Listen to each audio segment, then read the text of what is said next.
बहुत ले ला कर दे दे, जो चाहते हो वो सब वो आपकी इच्छाओं की पूरी करने वाले माता पिता हैं। लेकिन एक समस्या है, क्या? वो जीवन भर रोगी रहेंगे, जीवन भर रोगी रहेंगे और ज़्यादा नहीं 60-70 साल में मर जाएंगे।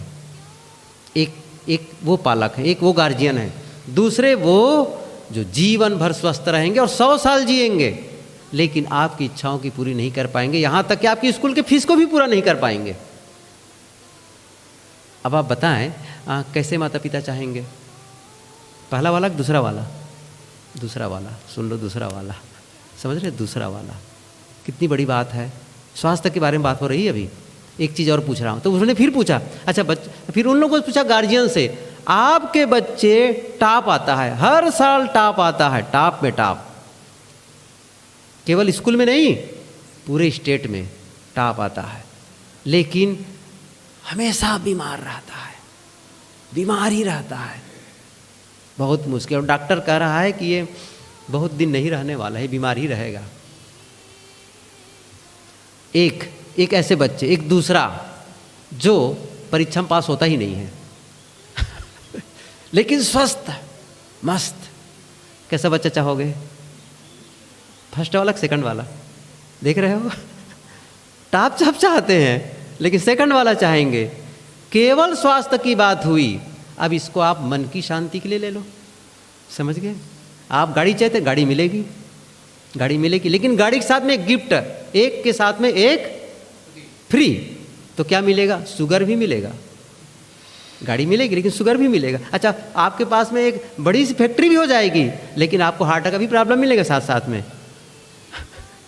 वो गिफ्ट है, एक के साथ एक फ्री है, समझ रहे ना? एक के साथ एक फ्री है, तो वो साथ छोड़ के नहीं जाएगा, वो भी साथ साथ चलेगा।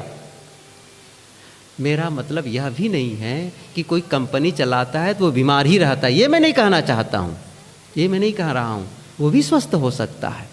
मैं तो ये कहना चाहता हूँ आप धन भी कमाएं, बहुत धन कमाएं, कोई दिक्कत नहीं है, लेकिन धन के साथ साथ में मन की शांति को न खोएं, ये मैं कहना चाहता हूँ। आप जीवन का बैलेंसिंग विकास करें, संतुलित विकास करें, संतुलित विकास करें। धन भी चाहिए, परस्पर का प्रेम भी चाहिए, और मन की शांति भी चाहिए, और सुंदर स्वास्थ्य भी चाहिए। तो ये सबके लिए टाइम देना जरूरी है। स्वास्थ्य के लिए टाइम आप देंगे, मैंने कहा था अभी स्वास्थ्य के संबंध में बताया था, स्वास्थ्य के लिए टाइम आप देंगे, अपने लिए खान पान में संयम आप रखेंगे, योगा एक्सरसाइज जो भी ये वॉकिंग वगैरह करना है वो आप ही करेंगे, दूसरा नहीं कर सकता है। परस्पर का प्रेम है परिवार के साथ में, वो आप ही करेंगे उसको। आप आपस में पति पत्नी की लड़ाई हो रही है, पिता पुत्र की लड़ाई हो रही, भाई भाई की लड़ाई हो रही है, मुकदमा कोई समाधान करेगा? कानून समाधान करेगा? पत्नी रूठ गई है तो जाकर के मुकदमा करोगे? बच्चा नाराज हो गया है तो मुकदमा करोगे? आपको समाधान करना है, आपको ढूंढना है। तो फिर ये कौन करेगा? पैसे से नहीं आने वाला है, पैसे से। मैं कितने पढ़ने लिखने वाले बच्चे से पूछता, कहा करता हूँ प्रायः कि तुम डिग्री चाहिए ना, आजकल तो प्रमाण पत्र चाहिए ना, बहुत अच्छा। डिग्री मुझे पता भी नहीं, हम लोग पुराने ज़माने का आदमी है, तो ज़्यादा से ज़्यादा जानते थे PhD वगैरह जानते थे, M.Phil D.Phil यही सब होता था। अब तो ये कंप्यूटर जब से आया है तो क्या क्या नाम लेते मैं तो भूल ही जाता हूँ। मान लो बहुत सारी डिग्री आप लेकर के आ गए, ये और उसको इतने बड़े प्रमाण पत्र को सब आप घर में रखे हुए हैं। अच्छा, पत्नी रूठ गई तब डिग्री लेकर जाएंगे, मैं डॉक्टर हूँ, PhD हूँ, आप मान जाओ, तो क्या होगा? आपकी उस प्रमाण पत्र को देख करके आपकी पत्नी मान जाएगी? मान जाएगी? नहीं मानेगी, नहीं मानेगी। वो क्या करेगी बता देता हूँ अभी से। वो आपके हाथ से प्रमाण पत्र छीनेगी, 10 टुकड़े में फाड़ेगी और फेंक देगी डस्टबिन में।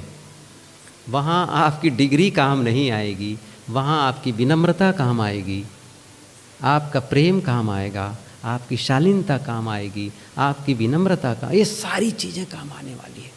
क्या आपने उसकी भी कमाई की है? यदि नहीं की है तो जीवन सफल नहीं है। डिग्री जीवन को सफल नहीं बनाएगा, धन जीवन को सफल नहीं बनाएगा।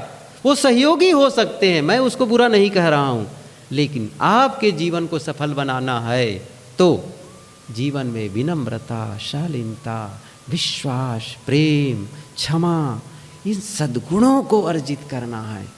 क्या हमने उसके लिए समय निकाला? क्या उसके लिए हमने कमाई की? कुछ तो जरा विचारो। फिर से भजन याद करें। क्या कह रहे हैं? प्यारे प्रपंच में तुम दिन रात तुम गुजारे। दिन रात गुजार रहे हो इसी विस्तार में। कमाना है, खाना है, जीना है, वो ये पद, वो प्रतिष्ठा, वो प्रसिद्धि। आप लोग ये पद, वो हम लोग भी वही प्रसिद्धि वाले हैं। वो भगत के यहाँ वहाँ गए, मुझे मानो, मुझे पूजे, मुझे बुलाओ, मेरा कार्यक्रम कराओ। अंदर का कार्यक्रम कैसा है, मानसिक कार्यक्रम कैसा है, ये भी झांक लेना है मुझे।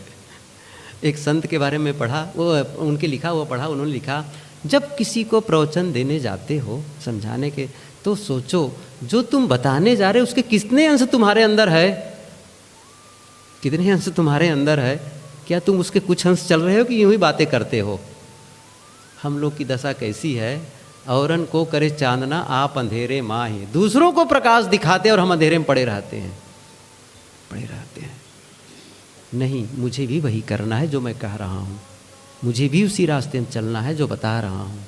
कहने का मतलब ये है, हम सब अपने अपने जीवन को झांकें और ऐसा जीवन जीने का निर्णय लें जिस जीवन के समापन के समय, जिस जीवन के अंत में, या रोज रोज जब बिस्तर पर जाएं तो ऐसा लगे आज बहुत आनंद से बीता, मैं खुश हूँ, मैं बहुत आनंदित हूँ।